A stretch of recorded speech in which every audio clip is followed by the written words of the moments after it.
He was really a very special man. He used to like to play music, he not paint, but draw portraits. So he would like to learn everything. He reads a lot, and he was very logical. When we were little, our father got us a train, electric train. The minute he set it up for us, he said, "Oh, how does this work?" He got the hammer and smashed it, just to show us how it works. And this tells a lot about how he used to think, even when he was little.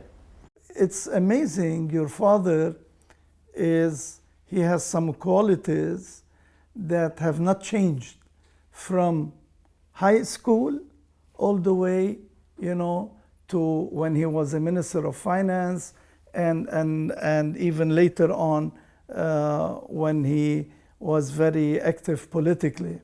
Mohamad has always been very calm person, very focused, very sharp, and he had presence.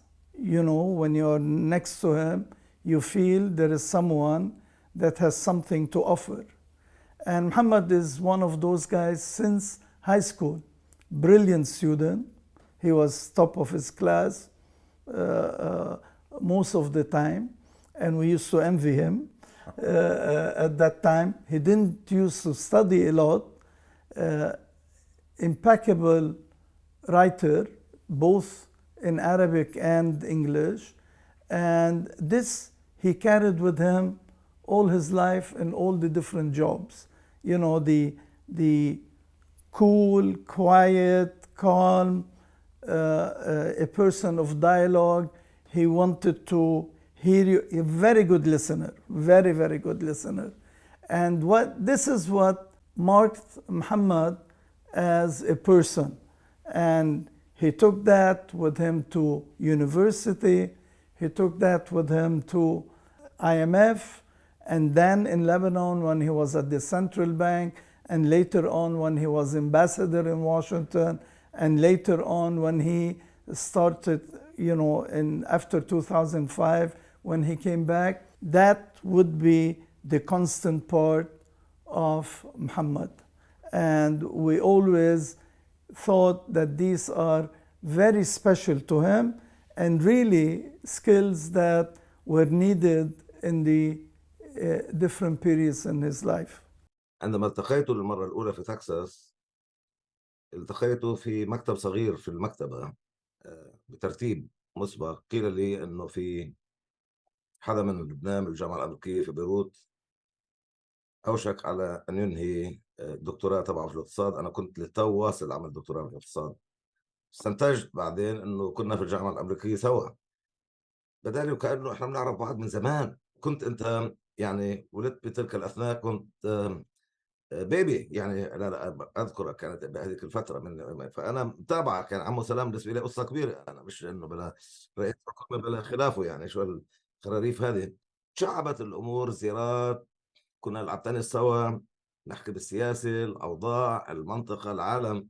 وما بقدر أوصف لك عمو راني من هذيك الأيام، إذا سمحت لي لسه أخاطبك بهالطريقة هاي، قديش بسرعة اكتشفنا إنه في نقاط تلاقي في الطريقة اللي بنفكر فيها. هذا أمر أذكره تماما، لأنه ضل ثابت. تخرج طبعا قبلي، لأنه كان على وشك إنه يشتغل في الأطروحة تبعه لما أنا بديت في المشروع، واشتغل بالIMF. ضلينا على تواصل، كنا نحكي عن لبنان كثير، بس كنا نحكي عن فلسطين كثير طبعا، نحكي عن المنطقة. وفي كان هالدرجة العالية من التوافق في الرؤية العامة بشأن الأمور. He told me, why don't you join the IMF? At that time, there was, the civil war was escalating in Lebanon. And he told me, why don't you join the IMF? And that's how I joined the IMF. And so we became colleagues after a long stretch from AUB. We graduated 1974. Then we met professionally in 1989 at the IMF. My impression of the fund was that it was this this bureaucracy that was unwieldy and, government and all of that stuff. But he made it fun, actually. He made it fun because I realized that beyond, the talk of bureaucracy and all of that stuff, there are personalities that work within the bureaucracy that have a great sense of humor, which he did, and opened my mind to a lot of things that I hadn't really appreciated. So in a lot of ways, I owe my first job to Mohamad because he effectively hired me to my first job. And it was an accidental meeting. I wasn't looking for a job. I was looking at some archive stuff for research. And that's how we ended up getting along. I left IMF, came back to Lebanon, and became the advisor of the late Prime Minister Hariri. And I went back to Washington in January 1993. At that time, Lebanon needed all the skills for reconstruction. So I talked to Mohamad. I told him, would you consider coming back to Lebanon? And he told me, yes, immediately, okay? And that was, when I learned that Lebanon was always on his mind. He was in a good job, excellent position, one of the highest at the IMF. And when I told him coming back to Lebanon, he did not even hesitate for 1 second. And what happened, there was an opportunity, and it was the vice governorship of the central bank. I talked with him. He got on the plane. Within 24 hours, he came to Lebanon, met Mr. Hariri. He was so impressed with Mohamad. I remember it was a 12-minute meeting. After 12 minutes, Prime Minister Hariri stood up, shook his hands, and told him, Mohamad, he never knew him before, said, Mohamad, you are the next vice governor of the central bank. Lebanon came out of the civil war with everything needed to be, to be reconstructed, including banking. I remember that in 1990, beginning of 1990 and through 1993 and going forward at the time, we had to eliminate some 25% of banks. Those banks were bad banks. They were not able to survive, okay, for different reasons. So we talked a lot about how to do good things, on the banking level. We did make sure that depositors were all bailed out at no loss at the time. So partly because of the policies that Mohamad partook in it. خلال الفترة التي كان فيها نائب حاكم جرى على أساس التفكير أنه يصار إلى تعيينه كسفير من خارج الملك بمنصب اللي هو بواشنطن. فبالأول الرئيس رفيق الحريري تعرف عليه كنائب حاكم، وبالتالي كمان لمعرفتي لكأنه قضى وقت بأمريكا وبيعرف أمريكا وبيقدر يتخاطب مع الأمريكان، وبالتالي كمان ما راكمه من خبرة أيضا بالشأن العام وبالمالية وبالسلطة النقدية. فبالتالي كان هذا الأمر يلي وقع عليه الاتفاق على أنه هو يتعين كسفير من خارج الملك. He spent quite a bit of time with the Lebanese politics, but then at some point he moved back to the IMF as an alternate executive director representing the group of Arab countries. And this is when I kind of realized the full extent of what made your dad, what made Mohamad Chatah, not just a person, frankly, he was a phenomenon, someone who is fully devoted to Lebanon as an independent, diverse, neutral state with a high degree of self-determination and an Arab identity. So I think these are the type of things that kind of were quite apparent very early on when I started to get to know him. Mohamad had Lebanon on his mind throughout. And, I felt it the first time in 1993 The second time, 2005, you know, when he was back in Washington, also at the IMF, Prime Minister Hariri, at that time, he was not Prime Minister, but he told me, we want to form an economic team. Would you help me in this? The first thing I did, I picked up the phone, called Mohamad, said, are you willing to come back another time? He told me yes. He never hesitated. So it's a silent love story between Mohamad and Lebanon.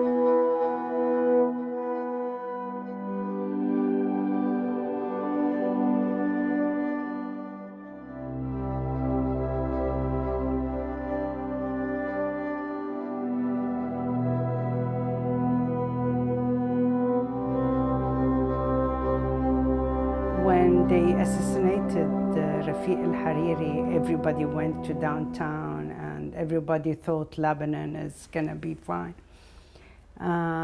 He used to call so many times per day just to make sure if what he's seeing on CNN about Lebanon is true. When all the Lebanese, Christian, Muslim, Druze went down, wanted Syria out and they wanted to rebuild their country. I think it all came to his mind like, now it's the time. He wanted to come and help. I hit the streets immediately when Prime Minister Rafiq Hariri was assassinated. And I was in my tent for the entire duration of what they call Freedom Camp. And one day, I get a call on my mobile, and someone says, hi, this is Mohamad Chatah, and I'm wondering if we could grab coffee together. Of course, what was he like? The first impression, smart and witty, and genuinely concerned about our country and about its future. Back then, it was 2005.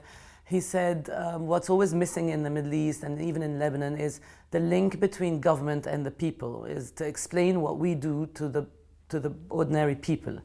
And I think he'd be very good at that. He'd seen me on CNN, he'd seen me on television. That's what actually got him curious to ask about me and meet me, because that's another thing, he was very curious. He basically gave me a job.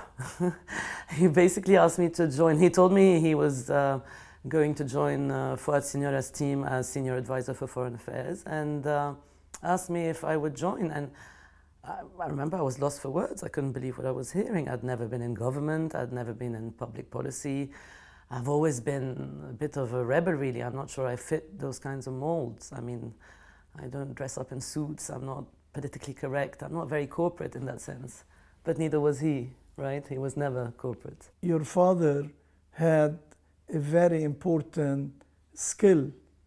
He made things easy and he made sense. So people accepted him as a Mohamad Chatah, not as March 14, not as, there are many people from March 14 or the Tayyar al-Mustaqbal, and they didn't have this ability. So the reaction of people is different. He made sense. He taught me the art of storytelling. When people say you're such a good public speaker today, well, Mohamad told me. He taught me. Not so much technically. It wasn't what it was about. He taught me the importance of messaging. He taught me how to think from somebody else's cultural perspective, so you can explain it in their cultural language, so you make sure that whatever it is you're trying to put across comes out as such. These are things that he knew how to do naturally. He had the ability both to speak as a Lebanese patriot, someone that was absolutely committed to Lebanon's independence and sovereignty, but also to step back and look at the region and think about what the U.S. position was in the region. So he was a good one with whom to brainstorm. And his door was basically always open. I could be visiting other politicians, having meetings elsewhere in Beirut, traveling to the countryside, whatever. And after listening to others, come up with some ideas of what to propose back to Washington, how to try to develop a policy that supported Lebanon's independence and sovereignty against the challenge of Syrian hegemony and Hezbollah. And I could drop a note or call Mohamad and say, hey, can I stop by? And unless he were another me, he would always say yes. So much of my time with him was sort of unplanned. It was me stopping by to say, hey, I've thought about these ideas. What do you think? And for him to sort of go through his view of liabilities, pluses of the various ideas I was proposing. And he would do it in a way that, again, was designed so that I would understand it as a US official, but that it would also be clear what he thought was best as a Lebanese patriot. It was really a very rare case where a Lebanese political figure could step away from the hothouse that was Lebanese politics and look at the region as a whole and look at US interests as a whole in responding to ideas that I would float to him. It's diplomacy. I've been with him in informal meetings with officials where he would immediately create a very relaxed atmosphere and where the conversation would turn from official jargon to a clear, relaxed, open-minded discussion on, and this is a two-way process. You can bring this out in people, or you can shut them off. So it's very much, it's connected to body language, it's connected to attitude, it's connected to how much you listen. It's difficult to describe. It's a personality trait. It's the profile. Here you have a Lebanese that we are all proud of, a profile we are all proud of, a civil servant who put the interests of the country above his own interests. He would have made more money doing something else. And so it gives the young generation hope that these people do exist, that these people are willing to serve. And I think I'm pleasantly surprised that the new generation give me hope, because I see many characteristics, many traits in them like Mohamad. لما كلفت مرة ثانية بتأليف الحكومة حرصت على أن يكون وزيرا للمالية، لأنه يعني بناء للخبرة التي اكتسبها، وأيضا لمعرفته بحقائق الأمور وما ينبغي أن يصار. فمحمد لم يتصرف معي يوما ليقول لي أنا بدي أعمل وزير. بالتالي يعني أبدأ هيك شيء من الممانعة، وأنا فعليا يعني أقدر له هذه المبادرة بأنه هو قبل هذا التمني عليه، ومن ثم تألفت الحكومة وخضناها معركة كبيرة بعد ذلك، يعني فيها كثير من الزكزكات والألاعيب السياسية الصغيرة. When he made finance minister, okay, to me, I think he was the best ever finance minister, to be objective about it, okay. And the way he managed the ministry, okay, although people thought that he managed hands off, okay, he wasn't hands off, but he let the managing director of the Ministry of Finance at that time to take responsibility and to act as such. I had the honor to work with Minister Shatah. It wasn't just during his tenure at the Ministry of Finance, because I also knew him in his capacity as advisor to the PM Saniora, and also later on as an advisor to the PM Hariri. So it was I was lucky to be one of the one within the UNDP unit at the Ministry of Finance who would manage the rating agency files. And I worked with international organizations, and they would always request to meet with Dr. Shatah for his analysis and for his assessment of the situation. So it was always very revealing to be in those meetings, listening to him, his deep understanding of the issues, his perspective on things that goes beyond, like the mainstream narrative. I think that we will always miss his strategic thinking. The oil sector and the development of the oil and gas sector in Lebanon has been underway for years. There were lots of ideas about how to use this potential, the potential revenue from oil and gas. And of course, there were ideas of using it to reduce the debt and spend on this and that, infrastructure, development, which is all fine. But I think he had the idea of sharing and distributing the oil and gas revenues directly with the Lebanese citizens. He wanted to use the time between exploration and exploitation, roughly 5 years. He wanted to use that time to create a Lebanese version of how the American state of Alaska handles oil revenue. Alaska distributes a significant part of the revenue it receives from oil directly by check to individual residents. It bypasses the Alaska legislature. It bypasses the Alaska political class completely, goes directly to citizens. And your dad wanted to implement a similar plan for Lebanon. And he saw it not only as an anti-corruption measure, but as a real boost for citizenship, for persuading Lebanese that they really had a stake in the country. But he knew that opposition from the political class to an idea like this would be considerable.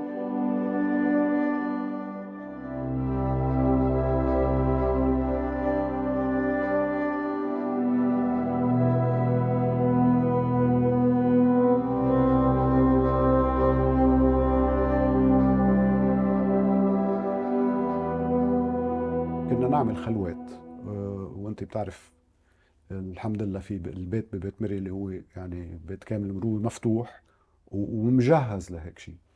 بقى كان اجتماع بين التجدد كل اللي اعضاء التجدد والهيئه التنفيذيه وتجمع لبنان المدني واجا مأخر قعد والشباب الكل كان هالقد معبئ من 14 اذار وسياستها اللي وصلت له وتفريطها بالسيادة وتفريطها بالإصلاح فتحوا عليه يعني شو بدي أقول لك مثل كأنه يعني ما خلوا له ما بقوا له يعني عن جد أنا استحيت لأنه عم يحمل حكي صار يعني قد ما العالم معبأ شوفوا يحمر قد ما يعني بعدين بطريقته اللي بقى يعني فات فيهم شرح لهم حكي هيك صوته الهادي. طبعا الذكي بتشوفه وهو اغلبهم ذكيه بقى عرفوا عن مين عم يحكوا ارتاحوا له دغري واعتبروه هذا اذا بده ينحكى مع حدا من بهالجو بينحكى مع محمد شطح ما حدا تاني. كان مرن بالكلام بطرح الامور ولكن متمسك بالمبادئ ومتمسك بالموقف الوطني الصادق. هيدا كان يميزه يعني في منهم بيسموه هيدا الاعتدال، أنا ما بسميه الاعتدال، هو يعني متمسك بالمبادئ ولين في التطبيق. يعني بالتطبيق يعني بيحاور بيحكي بيطرح الأمور بليونة، إنما بالعمق فهو متمسك تماما بمعتقداته وبما هو من أجل الوطن.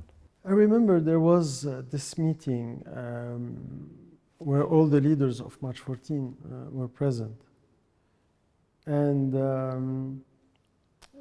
at some point I felt that we were losing this battle and March 14 was going in a direction that was not the right one because everyone was trying to find ways to compromise. And then he asked to speak and he turned it all around. So I felt so relieved that someone was still, you know, holding on. Somehow he was a glue to March 14th. على طول دوره دور اللي بيرتب الأمور، دور اللي بيجمع الناس، إن كان داخل تيار المستقبل ولا داخل 14 أذار. تيقدر يلعب هالدور كان بده يكون متجرد تماما، يعني ما عنده هو أي مصلحة شخصية، وهيك كان مشان هيك كان يقدر يلعب هيك أدوار. بده يكون هو طبعه مسالم ومحب، يعني هو طبعه مسالم ومحب. I wish there were more people like him, pure, with high ethics in March 14th, because I think March 14th would have succeeded if there were more people like him.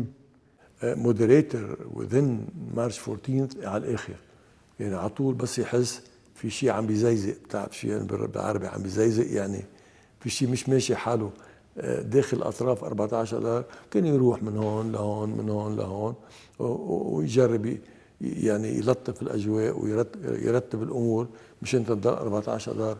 14 أذار كانت كتير غالية بالنسبة له 14 أذار. Your dad was on the kind of top, 4 or 5 persons list for any new ambassador to go and see.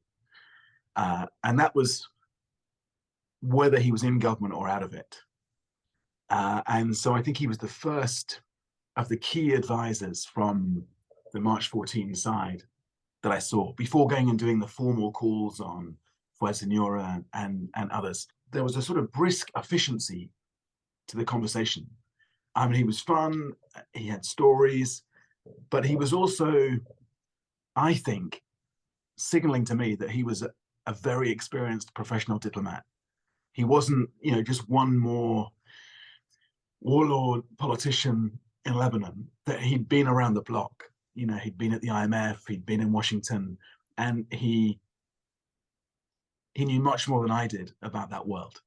What impressed me about Mohamad Chatah was how pragmatic he always was, sort of a step-by-step approach to things, but with a strategic goal in mind. He would have suggestions of what to do in the meantime, what to do to move forward to that goal. One of the ironies of my time in Lebanon was the Hezbollah propaganda about the Feltman government. They would, Hukumat Feltman. They would chant as I would go into the Grand Sarai, usually to see Mohamad Chatah, your father. When in fact, it was Mohamad Chatah that was influencing US policy far more than US policy was influencing the Saniora government. Mohamad would have ideas for how, if he were, in the State Department, if he were in the White House, he might consider this type of approach to whatever problem we were discussing. And likely as not, that would be the basis of a discussion in Washington that would lead to a decision about how we were going to proceed. So I was being accused of running the Lebanese government, of manipulating the Lebanese government, when in fact it was Mohamad Chatah who was figuring out ways to influence US policy to support the Lebanese government.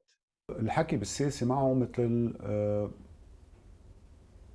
عم يحكي بماثماتيكال ثيوري، نقول إذا صار هيك صار هيك صار هيك، شو الرياكشن من هون، هذا كيف حيتصرف، هذا بيأيد هذا ما بيأيد، نوصل لكونكلوجن، يرجع يخلطها، يقول طيب اوكي هات لنقول هذا ما زبط وهذا زبط بقى، يعني كان في هيك تشغيل فكر وشحذ فكر كل الوقت لحتى تطلع بنتائج. He loved scenario planning. He loved scenario planning. It was the first time anyone in our team had heard of scenario planning, right? I mean, it's so not Lebanese. And understanding things from his perspective was always enriching, always, because it was a different perspective, always. He would never stick to what was happening now, right? He would want you to think of the before and why on both sides and remember this and maybe link it to something else that was happening a couple of months ago that you had actually not even related in your own mind. And then say, well, transpose all of that 25 years down the line. And nobody used to think that way. And nobody's thought that way since.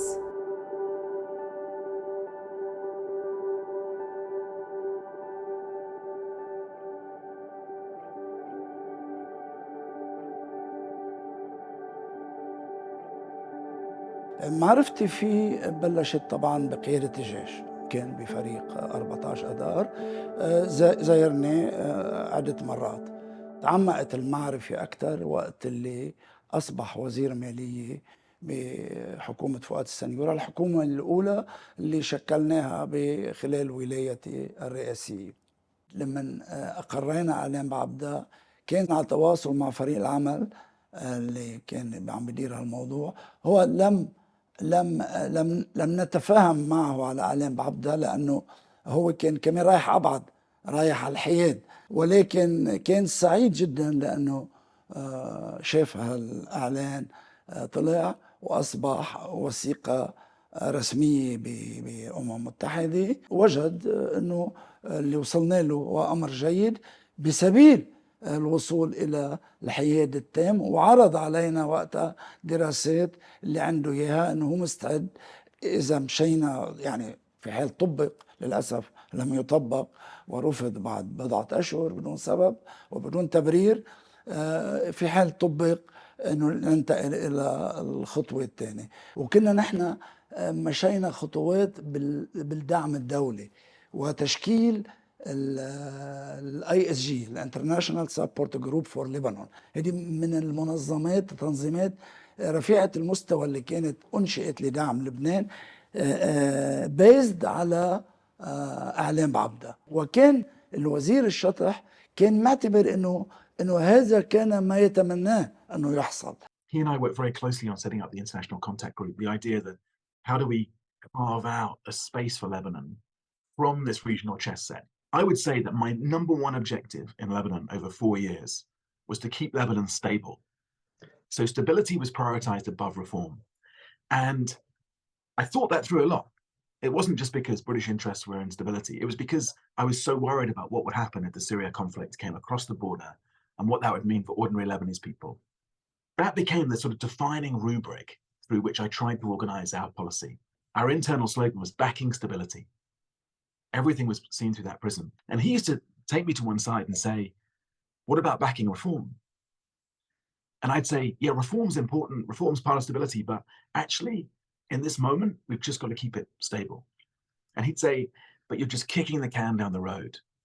You're just storing up these problems for another day. You think you're keeping it stable, but ultimately you're making it less stable because you're not doing more to back those who want reform. And I'd say, look, I'll go out back them, I'll blog on it, I'll do speeches and so on. But I'm not going to push at this system, this fragile system, in a way that might knock it over, because I don't think we can control what comes next. And he'd be very thoughtful about in saying, sometimes that needs to happen. Sometimes you have to push at a system like this and see what happens and trust us to be able to put it back together again. أنا بدي أقول لك شغلة، أكثر واحد يعني من الأكثر اللي هن دافعوا عن إعلان بعبدة، رغم إنه هو ما كان على هيئة الحوار، بس لما طلع إعلان بعبدة دافع عنه برا ودافع عنه جوا. بينما في ناس كتير سكتوا مع إنهم هن موافقين على إعلان بعبدة وبدهم إياه، بس استحوا ما حكيوا. هو كان قلت لك شجاع دون تحدي، وصادق وشجاع دون مراهنة على المصلحة الوطنية.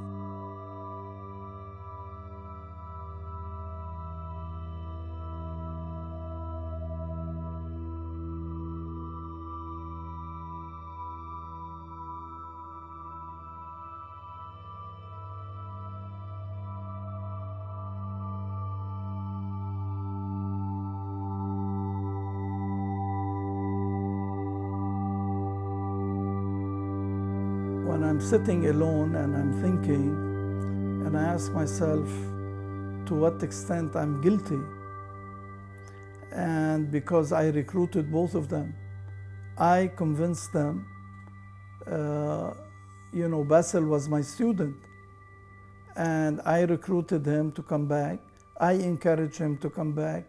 I gave him a lot of support, because I felt he had a lot to offer.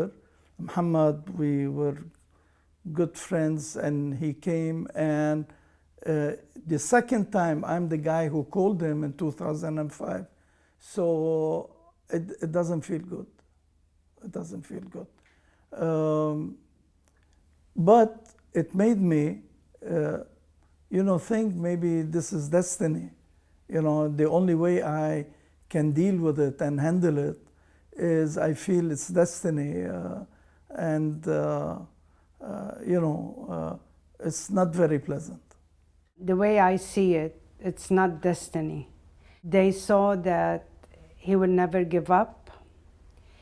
He's always clear about what he believes, and he was saying it in his writing and his tweets, trying to explain it to everybody.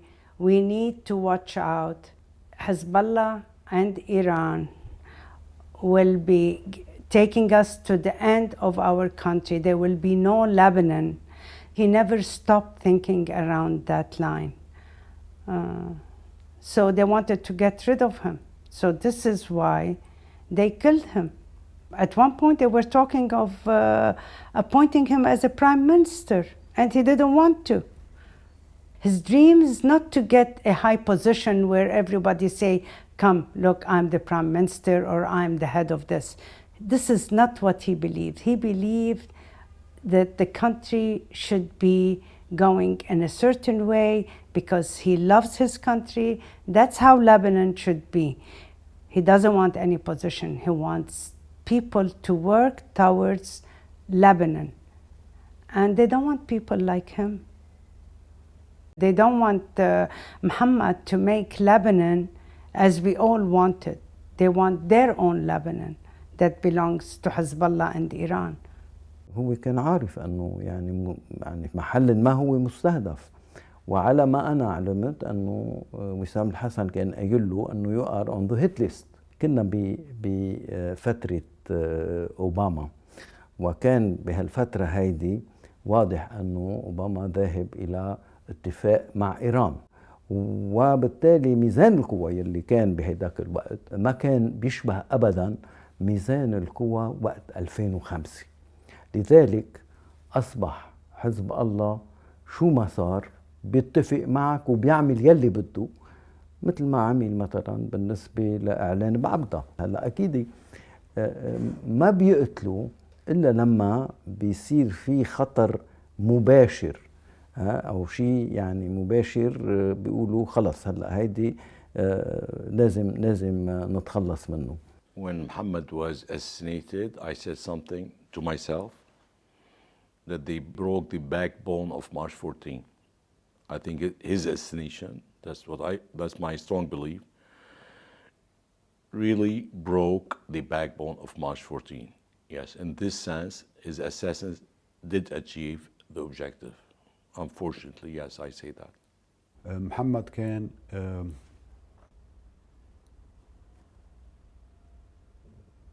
بيقدر يلعب دور كتير كتير مهم وكتير كتير بناء. كان يعرف اللي قوة وضعف غريمه وخصمه، وكان يعرف قوة وضعف وفساد اللي هو معه، ونظرته للأمور لأنها كومبلكس كان بيشطرح حلول ما كانت مطروحة وما انطرحت من وقتها. If you look at the list of people who are assassinated in Lebanon, they're not thugs. They're people who can win hearts and minds, and people who can reach out across the sectarian spectrum, across the education spectrum, across everything, to reach out to people in simple terms, to explain complex ideas and explain realities and win hearts and minds. And that, unfortunately, was a strength, and in the end,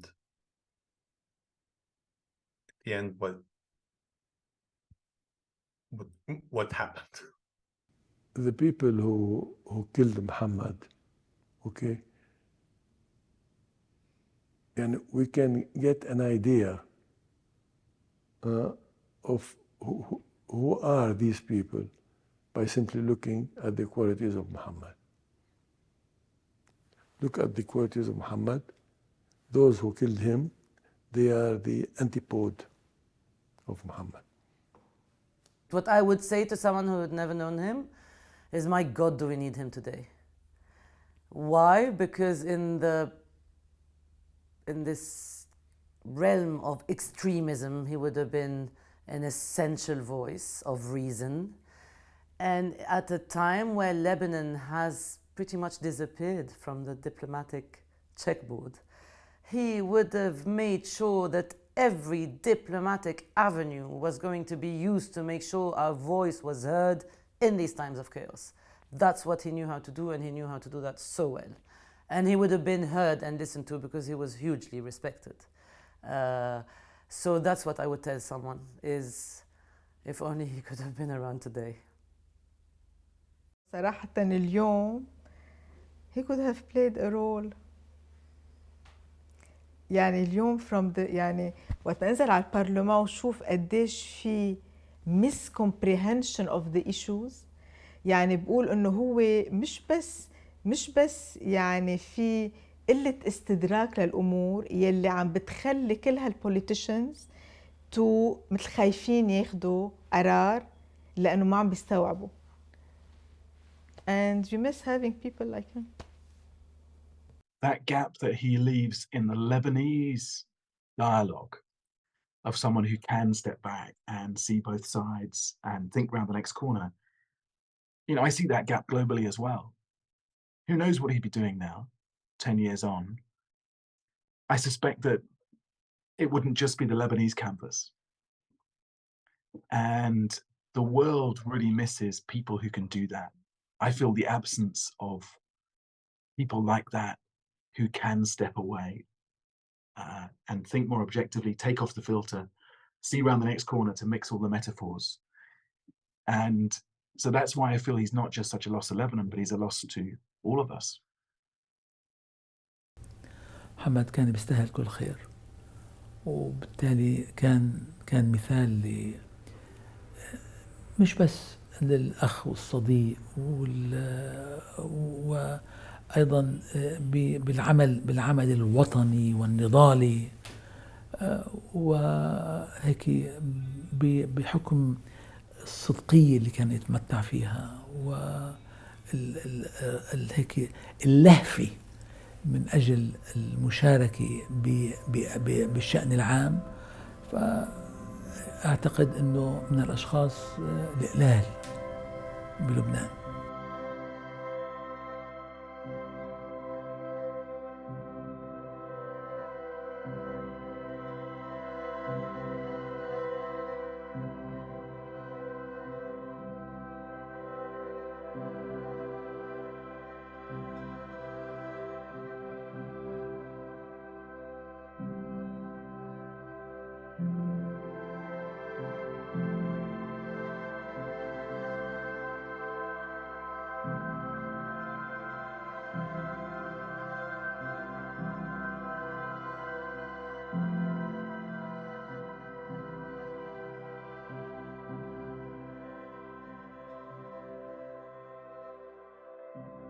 When Lebanon lost your dad, Lebanon lost the greatest Lebanese of his generation, a truly extraordinary man. I mean, his love of Lebanon, his desire to see a state in which Lebanese nationalism would eclipse all other forms of political identification. Who knew it? Who knew it at the time? And I can only say this in retrospect. But what he stood for made him a marked man. And no one who knew this kindly and decent man ever thought at the time when we were working with him that he would be marked for a violent death. But I think now we know, 10 years later, we know that it was precisely his kindness, his decency, and his competence that made him a dangerous enemy to those who had other plans for Lebanon. And in his final days, I didn't realize it at the time because we were not in touch, but in those final days, your dad was quite outspoken about those plans. And as a patriot, he paid the ultimate price for stating his beliefs and standing up for Lebanon. Now, I think it's difficult under current circumstances to feel anything resembling optimism about Lebanon's future, especially with the loss of this fine man. But if anything can bind Lebanese together as as citizens of the Cedar Republic, I think it's the life and it's the good works of Mohamad Chatah, arguably, and I believe I will make this argument that he's the greatest Lebanese of his generation. الناس اللي زي محمد، وانا لازم اصفر هون، انا ما بعرفش اذا في حدا زيه، يعني بكل صدق ولا الطريقه اللي بفكروا فيها، اعتقد هو سؤال بيساله محمد شطح لنفسه بدون ما يساله، يعني بس بلا وعي. هل هذا الكلام اللي بحكيه مقنع لمحمد شطح؟ محمد بيبدا في هاي، واذا بتبدا في هاي بتضطر انك تستثمر في بناء نفسك. محمد في مقدمه الناس من يمكن ان يكونوا قد حضروا هذا الكون ممن تعبوا على نفسهم بهذا المفهوم. لما عرفت أنه اغتالوا أكيد كان في حسرة كبيرة بقلبي، لأنه أنا كان في علاقة صداقة عميقة بيني وبينه، ولكن أيضا حسيت بالخسارة الكبيرة. الخسارة الكبيرة مش بس يعني لإلي أكيد، بس أيضا للبنان. وبالتالي بفقدانه يعني أنا ما فقط صديق حميم، إنما أيضا فقط شخص يعني كنا نقدر نحكي مع بعضنا ونتبادل الآراء. هلأ مثلا لحديث هلأ بعد ما في شخص بقدر اتفاعل معه قد ما كنت اتفاعل مع محمد شطح. I asked Mohamad to write his biography, and I asked someone else in Egypt to do that, and someone in Iraq to do that. And the common thing between the three is that they were very much insiders, but detached enough to see the bigger picture. That was so he could. I think that's so. If you wanted a witness from inside, and we were going to call that series "Witness" with a publisher in England. He is the witness, the participant and the witness at the same time.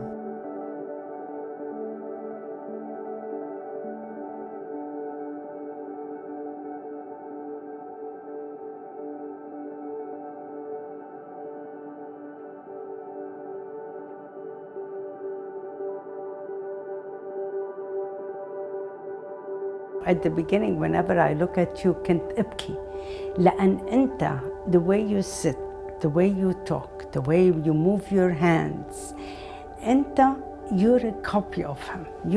عن جد إذا بتقول حدا عايش فيك, he's living in you. عن جد روني. ما بس أنا بقولها, everybody. Really. I think so too.